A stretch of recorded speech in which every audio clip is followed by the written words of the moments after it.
English सिखाने के लिए किताबें तो ज़रूरी हैं, लेकिन अगर इन किताबों या कोर्स के साथ छोटे-छोटे गेम जोड़ दिए जाएँ, तो बच्चे आसानी से सीख सकते हैं। इस वीडियो में ऐसे ही कुछ छोटे-छोटे गेम्स या एक्टिविटीज़ मैं शेयर करूँगी, जो कि मोंटेसोरी इंस्पायर्ड हैं और मैंने अपने बेटे को रिसेंटली करवाए हैं। अस्सलामु अलैकुम रहमतुल्लाहि व बरकातुहू, वेलकम टू आवर चैनल। मेरा नाम है फ़ातिमा और ये मैं यहाँ वो तमाम चीज़ें शेयर करती हूँ, जो अपने बेटे को पढ़ाने के दौरान मैंने सीखी हैं। तो यहाँ हम शुरू करते हैं। ये सारी एक्टिविटीज़ मैंने अपने बेटे के लिए तैयार की थी और ट्रेज़ में रख के शेल्फ मोंटेसोरी शेल्फ जो है हमारी उस पे सजा दी थी। तो ये पहली है, ये मैंने बनाई थी। इसमें बेसिकली ए-ई वॉवेल्स जो होते हैं वो फिल करने हैं। तो ये थोड़ा बहुत ये मेरा बेटा पढ़ चुका है, उसी को थोड़ा दोबारा से वो करने के लिए। तो यहाँ पर वो पिक्चर भी साथ में मैंने बनाई है, ताकि अगर वर्ड ना पहचान सके तो वो पिक्चर देख ले। जैसे FR-G, यहाँ पे वो पहचानेगा कि क्या आना है। और साथ में मैं उसको एक छोटी-सी बास्केट में वो भी दी थी, मतलब वो भी रखी है। मोंटेसोरी का मुझे ये चीज़ बहुत अच्छी लगती है कि ट्रे में प्रेज़ेंट किया जाता है और साथ में जो चीज़ आपको यूज़ करवानी है मैनिपुलेटिव के तौर पर, वो एक छोटी-सी बास्केट में रखी जाती है, तो बच्चों को वो एक गेम लगता है। तो ये पहली एक्टिविटी है। दूसरी थी राइमिंग एक्टिविटी, ये मैंने कहीं से डाउनलोड की थी ये शीट। फिलहाल मैंने 2 रखी हैं, पर मेरे पास इतनी 3-4 हैं शायद।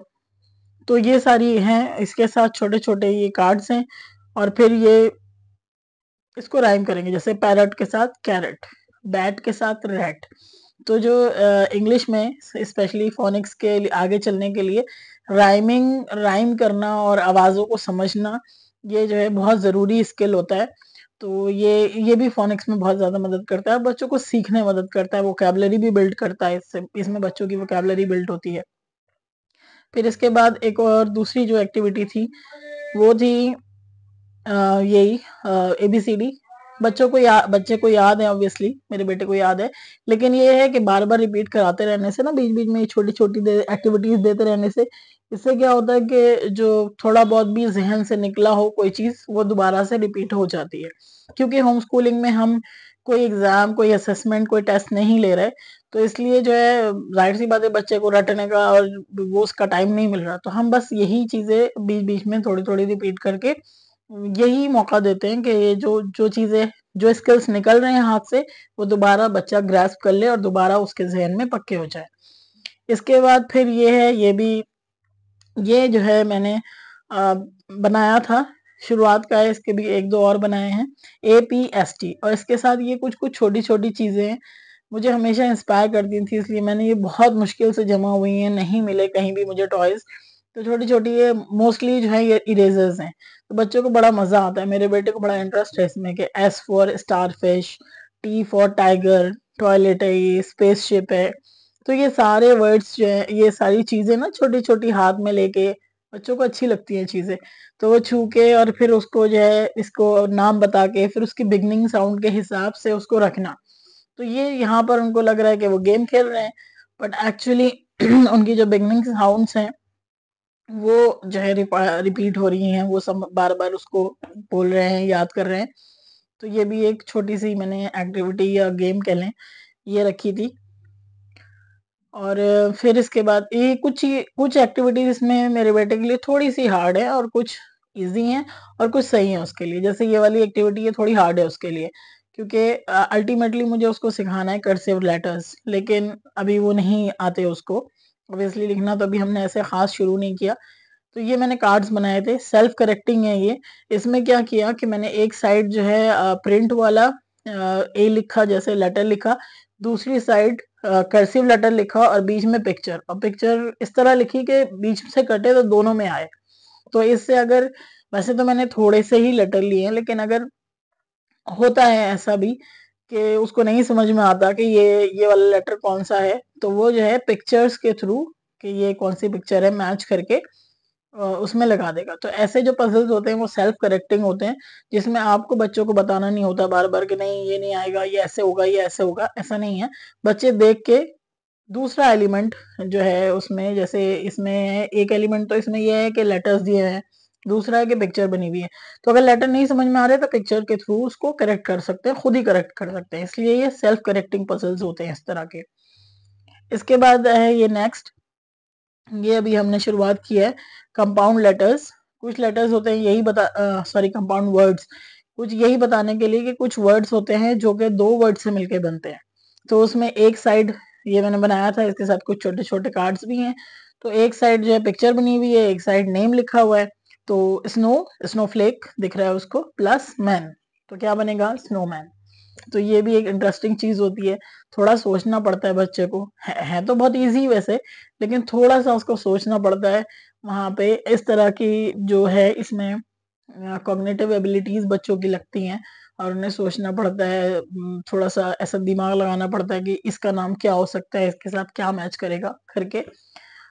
ऑब्वियसली मैं नहीं बताऊंगी, तो ये सारे जो रखे जाएंगे ना इसके साथ कार्ड्स छोटे छोटे, इससे भी वो पहचान सकते हैं कि क्या होगा। अगर नहीं समझ में आया तो फिर कार्ड्स में ढूंढ सकते हैं कि कौन सा मैच कर रहा है। तो ये कंपाउंड वर्ड्स पढ़ाने के लिए थी ये एक्टिविटी।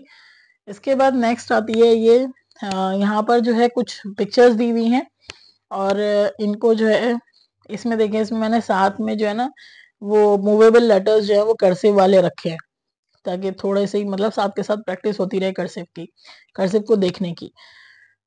तो यहाँ पे ये पिक्चर्स हैं, इन पिक्चर्स की बिगनिंग साउंड रखते जानी है, जैसे बॉल की बी, फिर ऑरेंज की ओ, फिर आउल की ओ, और काइट की के। तो फिर इससे एक नया वर्ड बनेगा। ठीक है, तो इस तरह ये एक छोटा सा गेम था। इसी में जो है 2-3 स्टेप्स मैंने बनाई थी इसमें। तो ये जो है ये भी देखें, कर्सिव लेटर्स भी बार बार मैं इसलिए ऐड करवा रही हूँ क्योंकि सबसे पहली चीज होती है नोटिस करना, ऑब्जर्व करना। तो वो बार बार यूज करेगा ना, तो फिर उसे ऑब्जर्व करेगा, नोटिस करेगा, उसका स्ट्रक्चर यूज करे देखेगा। तो जिस टाइम वो लिखना शुरू होगा तो उसको उतनी ज्यादा मेहनत नहीं आएगी, सिर्फ फोकस जो होगा वो सारा अपनी जो हैंड मूवमेंट्स है उनको डिफाइन करने में होगा। लेटर उसको पहले से समझ में आएगा कि हाँ डी ऐसे लिखा जाता है। तो ये एक तरीका होता है। यही हम शुरू से upper case, lower case, capital या स्मॉल जो भी है उसके लिए पजल्स ऐड करते हैं, ताकि बच्चों को पहले स्ट्रक्चर समझ में आ जाए। इसके बाद नेक्स्ट है, इसमें कुछ कार्ड्स हैं। ये एक अलग गेम था, कहीं से मैंने डाउनलोड किया था।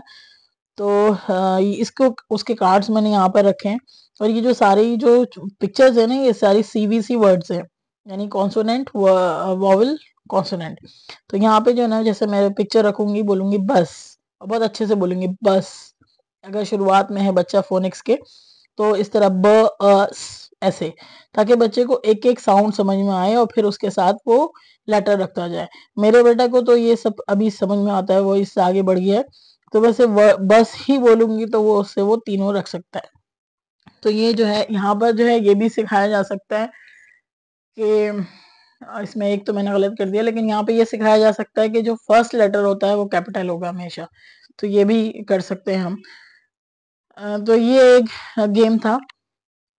ये सारे गेम्स जो हैं मैंने रखे थे इंग्लिश के लिए, फोनिक्स के लिए, ताकि बार बार प्रैक्टिस होती रहे इसके लिए। और जो है इसमें जाहिर सी बात है बच्चों को इंटरेस्ट आता है। मेरे बेटे, जिस दिन मैं अपने बेटे की शेल्फ ऑर्गेनाइज करती हूँ और बनाती हूँ, उस दिन उसके एक्साइटमेंट का लेवल अलग ही होता है, और वो सुबह उठते ही शुरू हो जाता है। तो यही हमें चाहिए, लर्निंग को लाइफ लॉन्ग बनाना है और इंटरेस्टिंग बनाना है। अगर ये गेम्स आपको पसंद आए तो डू लाइक और कमेंट्स में ज़रूर बताएं। अल्लाह हाफिज़, फ़ी अमानिल्लाह।